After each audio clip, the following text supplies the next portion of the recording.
The convergence of real life and fantasy seldom occurs, and when it does, the fantasy never seems to hold up to the bright light of day. Deep down I understood this, but it didn't stop me from spending hours on the computer fantasizing about being transformed into someone's sissy slut, forced to wear fuck-me pumps, skimpy outfits, and used for someone's sexual pleasure. My real life was much different.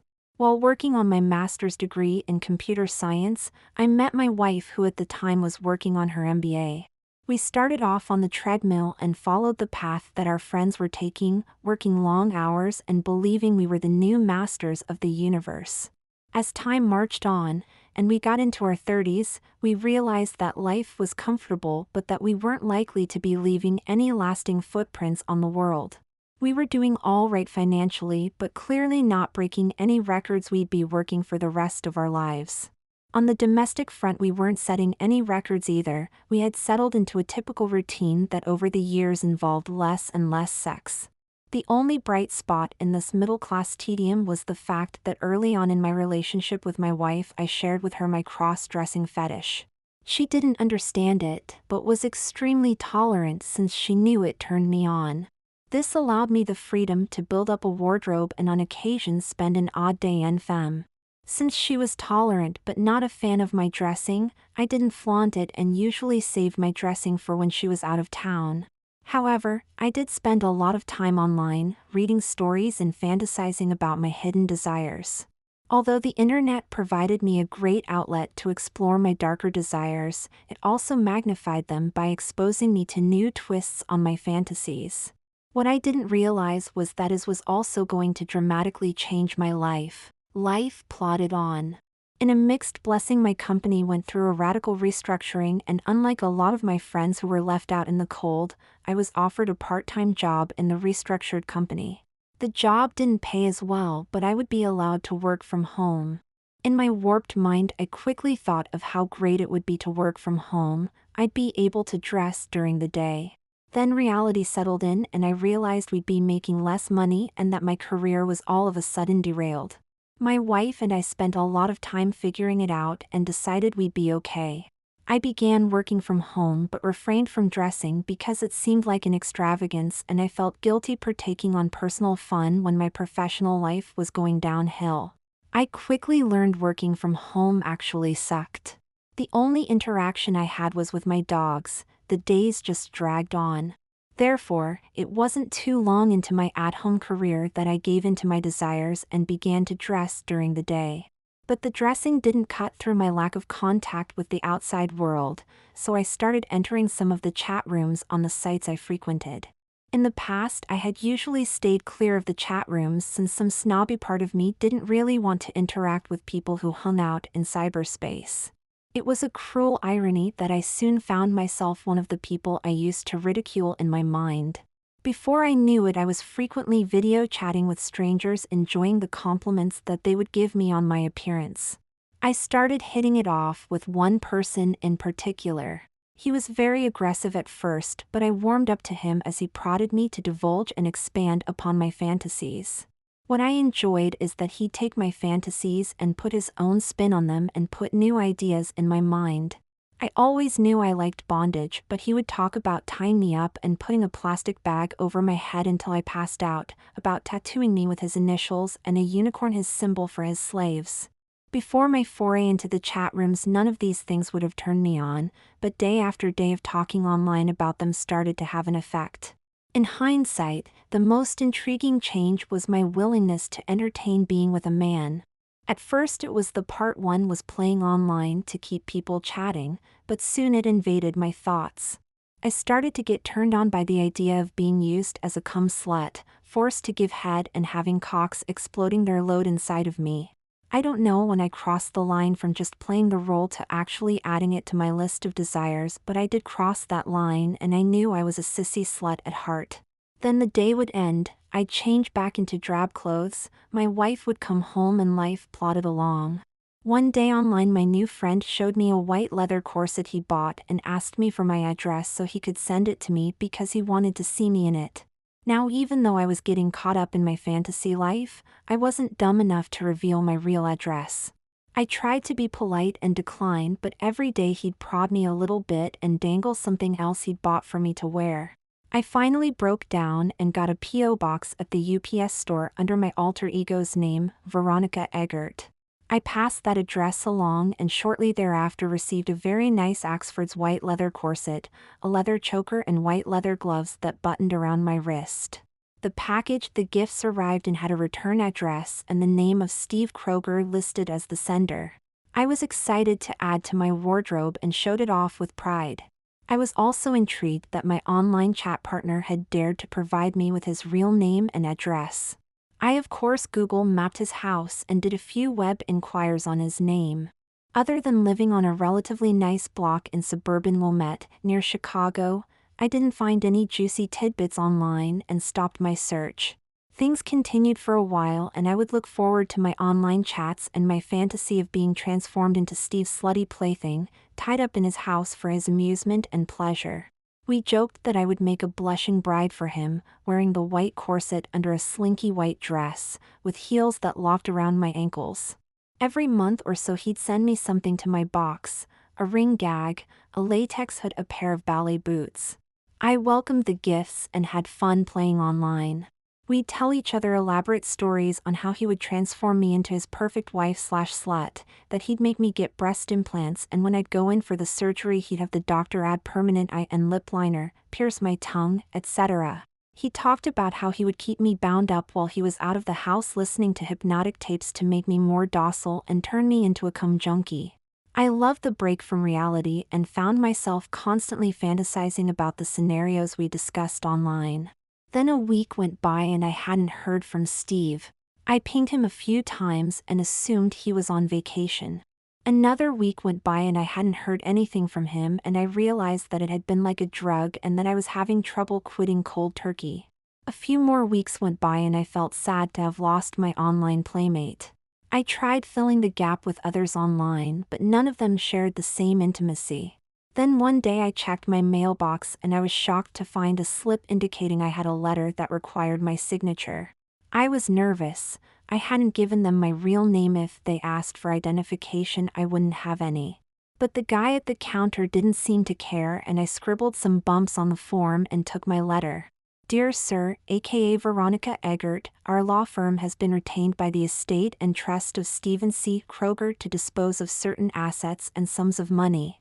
We've been directed to inform you that a $150,000 has been allocated for you upon the satisfaction of certain conditions.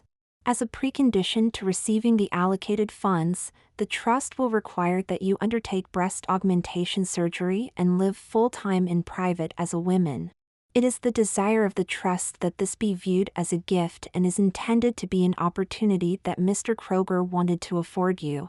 The cost of the plastic surgery and any other procedures, including but not limited to laser hair removal, liposuction, etc., will be paid for by the trust up to a maximum cost of $15,000. Although it is the intent of this gift that you live as a woman in private, it is not a requirement of the gift that you hold yourself out to the public or friends as a woman. If you agree to these terms, a monitor will be appointed to confirm your compliance with the requirements of this gift, whose sole decision regarding substantial compliance will be binding. The monitor will have the right to set up random schedules throughout the year at any time, day or night, to evaluate and confirm compliance. If you agree to accept this gift, the following schedule shall apply: $6,250 upon acceptance, $6,250 monthly until completion of the term, $75,000 at the completion of the term. If during the year you are held to be out of substantial compliance with the gift's terms, the remaining unpaid portions of the gift shall be forfeited and the gift shall be terminated. You will not be required to pay back sums received prior to termination. Upon successful completion of the term, additional funds may be made available in the form of additional gifts. We respectfully request a response no later than the end of the month to determine if you would like to proceed and to arrange the appropriate monitoring of compliance. Regards, name withheld. Needless to say, the letter caught me off guard and added an interesting wrinkle to what was otherwise a normal day. After an initial flood of fantasy, thinking the stark reality of what was being asked jarred me out of my daydream.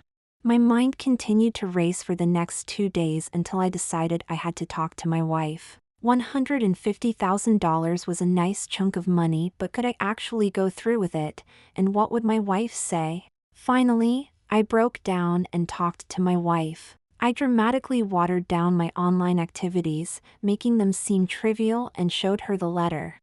I am not sure she bought the superficial nature of my online activities, but she approached the letter very methodically and detached. The fact that to the outside world we could keep this hidden made her lean to taking the money.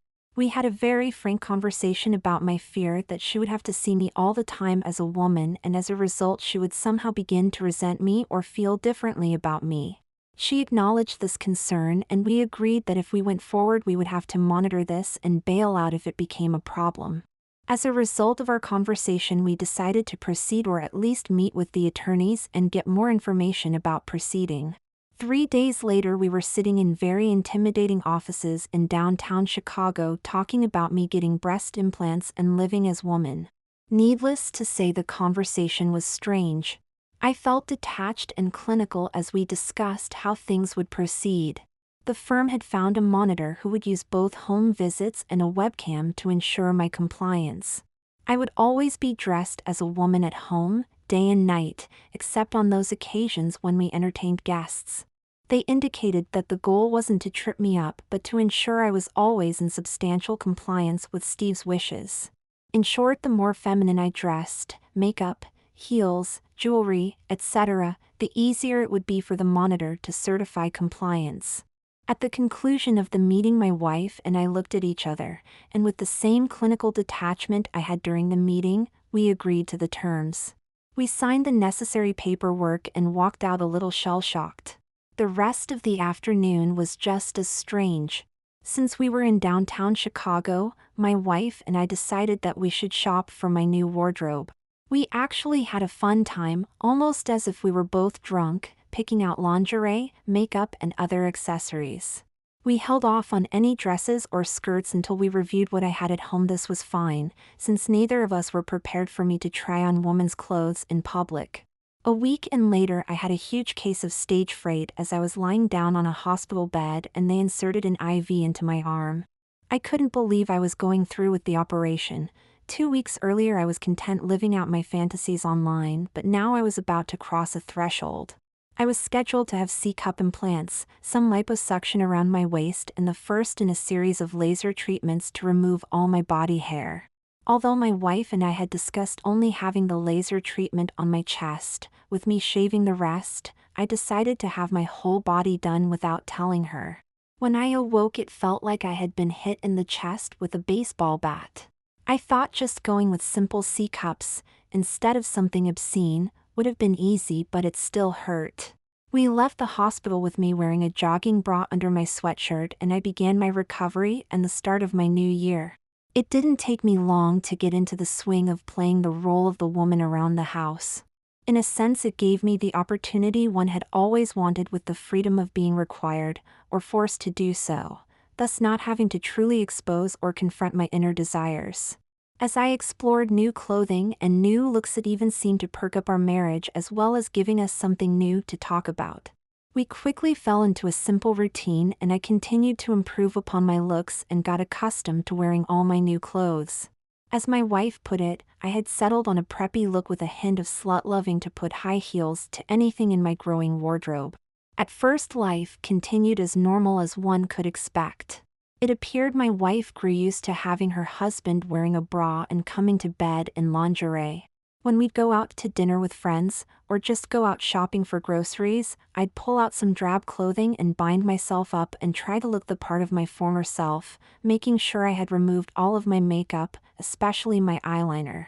However, about 3 months into my year, I crossed another threshold.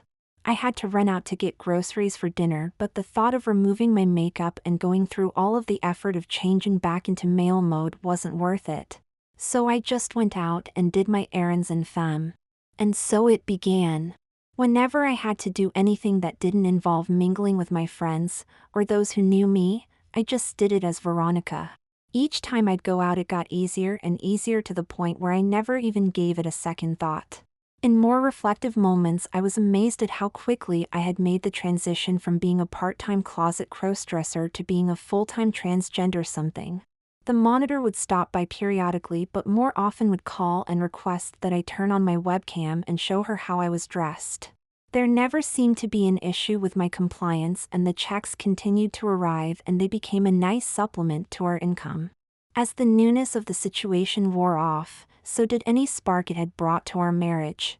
We quickly slipped back into our old mode that now involved almost no sex. In hindsight, we were becoming nothing more than roommates. I probably made matters worse by finding excuses not to go out with friends, since I found the back and forth conversion process tiring. Therefore, the times we did go out were usually just the two of us, with me going out as Veronica. We both sensed the tension, but neither of us talked about it because we thought everything would return to normal after the year was finished. As I entered my 12th and final month, the unspoken tension was ratcheted up when the law firm informed me that additional funds, enough for 2 more months, were being made available if I continued to live as a woman, and I agreed to get hair extensions. I had grown accustomed to wearing a wig, and in fact kept my hair relatively short to help facilitate not only wearing the wig but also making my transition back to being a male. But more critical than the request was the fact that now there didn't appear to be an end in sight, a point that my wife didn't have to mention but that I saw on her face. It was simple for us to decide at this point to take 2 more months of funding, but we both knew that we were going to be more requests in 2 more months and that we were starting down a slippery slope. Not only was life not going to return to normal, but now we no longer felt in control of where it was going.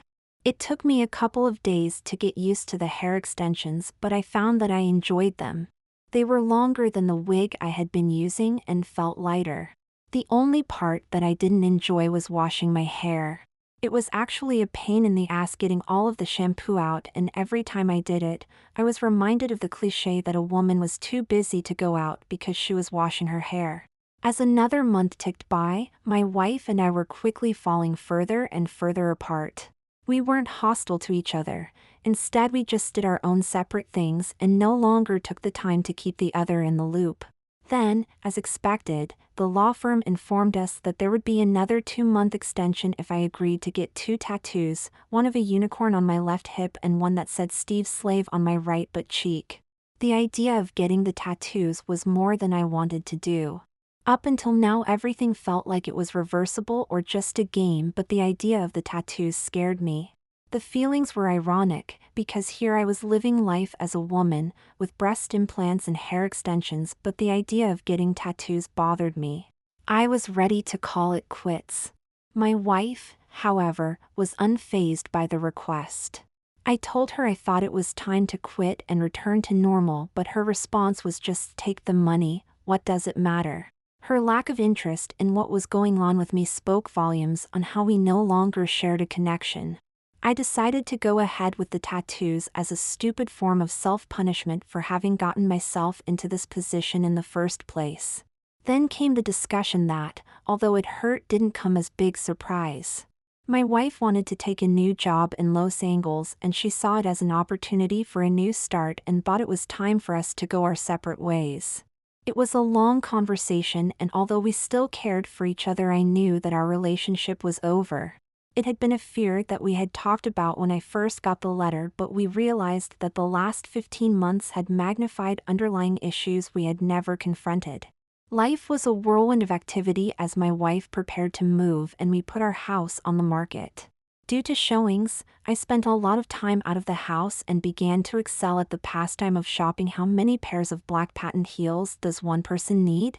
It seems that even 4 may not be enough. Luckily, we were able to get an offer on the house just a day before my wife was to leave for LA, taking the dogs with her.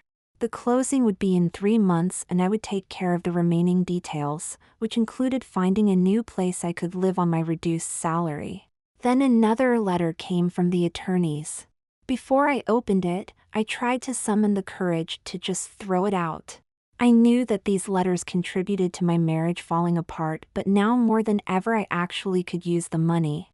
I also knew that deep down I really enjoyed being Veronica. In fact, even though it had only been 16 months, I had trouble remembering anything I liked about my male life. I wanted to continue being Veronica. I opened the letter, and if my wife hadn't already left, she probably would have after the next request. It stated that for payments to continue for another 2 months I would have to legally change my name to Veronica Kroger, which included getting a new driver's license and passport. Of course, upon termination of the agreement, I was free to change it back to whatever I desired, but there would always remain a record of the change on file, a fact that might haunt me in the future. I didn't really think about it that deeply and just agreed. 48 hours later, I was in a courtroom in downtown Chicago, wearing a nicely tailored woman's suit with all of the appropriate accessories as my male name was called out and I was told to approach the bench. I watched the whole process in a sort of out-of-body experience, as I watched myself dressed as a woman walk into courthouse and approach a judge and confirm for him that I wanted to legally change my name to Veronica Kroger. The judge only made eye contact for a second, banged the gavel, and moved on to the next case. I then proceeded with my court order in hand to get new identification. The process was quick and went with almost no hassle. The scope of what I had just done didn't hit me until at the DMV they made me turn in my old license in order to get a new one. As I handed it over, I felt, at least symbolically, that my old life had just ended. I continued to work part-time and used my free time to pack up the remaining stuff left in the house. It was weird walking around all the time as Veronica, without the guilt of confronting my wife every day. I was enjoying this side of me more and more. However, the cold reality of living still stared me in the face. Where was I going to live? How could I afford a new house? Would I have enough money to eat? When another letter from the attorneys came, I breathed a sigh of relief. Before even opening it, I'd at least have some more money over the next 2 months. This time the request was that I have my tongue and navel pierced, and that they would also pay for an additional $2,000 if I pierced my penis. Even 6 months earlier I would have balked at this request and terminated the contract, but given my current financial state and how far I had come, I just began making inquiries on where to have the piercings done. In hindsight, I should have been more contemplative, since the piercings hurt like hell for days. Once the swelling in my tongue went down, I found myself strangely drawn to mirrors where I examined it constantly. I had never been that interested in people who had pierced tongues, wondering why the hell they would do something like that. But as I stared at my piercing, I felt strangely proud of the fact that it made me look and feel slutty. I now knew that I would have to take the next plunge into womanhood and try out my piercing by giving someone head. I had never given a guy a blowjob, but the more I immersed myself into Veronica, the more I wanted to be used as a woman to please a man's cock. I never had done anything while I remained married, but that I was alone, it was all I could think about. I knew deep down I wanted to be a slut. But before I could indulge in my lust, I had to find a place to live. Time was running out, and I still couldn't find an alternative place to live that I could afford, and that was in a good part of town. Then, off schedule, another letter arrived from the law firm. I was convinced before I opened it that it was going to bring an end to the financing of Veronica, in which case I had already committed myself to continuing on even without the money. Instead, the letter merely requested my presence at an address in Wilmette at 1 p.m. the next Saturday. I instantly recognized the address as the home I had Googled when Steve provided me with his address. I wondered why the law firm would want me to go to Steve's house. Then I got excited at the idea that maybe as his last gift I was going to inherit the house. In one instant my worries had evaporated, left me on an emotional high for the next few days. Saturday arrived, and in tribute to Steve, I put on the white corset he had bought me along with the white leather choker, the white gloves, and a white silk dress with spaghetti straps. As I drove up at exactly 1 p.m., I was impressed with the large English Tudor house, and I couldn't believe that it might be mine. I noticed that there were no other cars around and figured the attorneys must be running late. I thought about waiting in the car but decided I had to check out the grounds of the house, so I got out of the car and started walking around. I approached the front door and decided to ring the bell just in case someone was home, not expecting a reply. To my surprise, I heard footsteps inside the house approaching the door. The door opened and standing in front of me was Steve Kroger. I recognized him immediately from our late nights of webcamming.